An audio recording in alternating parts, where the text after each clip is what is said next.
Biel. Na opačnej strane asi zasiahnutý do tváre. Igor Čuprina.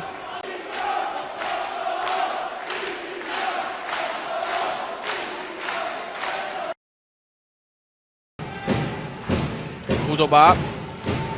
Nezobral to na seba Kozák. Jeho koncovka nebola gólová, ale rozhodcovia ukazujú, že sa bude realizovať 7-metrový hod.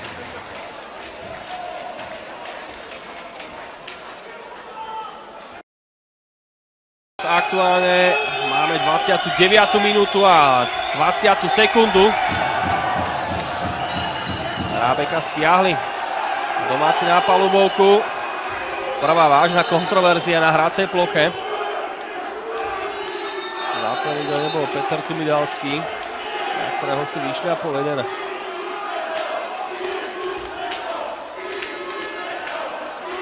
Prešovský hádzanárov, ktorý musel dohovoriť pri tom zákroku na Olivera Rábeka. Červená karta.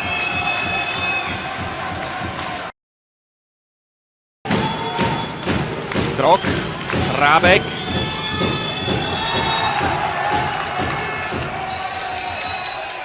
Rozhodcovia hru prerušujú. Opäť voľný hod, Dominik Krok, ale už je bez lopty. Urban ešte dokázal prihrať na krydlo, nakoniec sa nejednalo o faul. A Považská Bystrica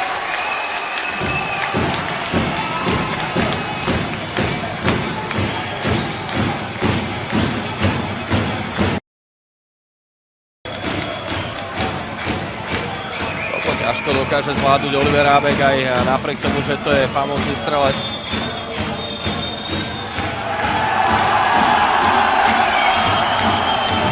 A rozhodcovia zápas ukončili. Duel, ktorý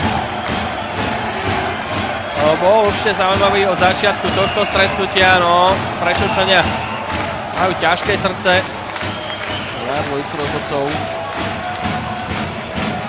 Nebol